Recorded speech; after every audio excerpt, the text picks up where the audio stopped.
Shane, alam ko malapit kayong mag-aral. Tara, shopping tayo.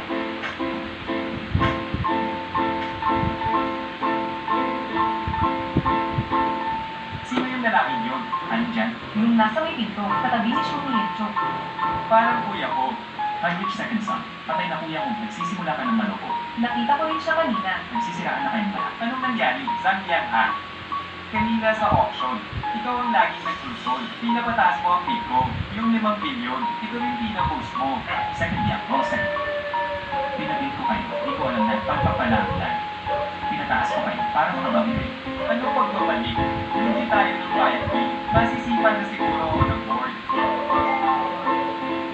Nandyan na siya. Oy, boss, balik muna tayo sa opisina. Nangyari na to. Kailangan natin solusyonan.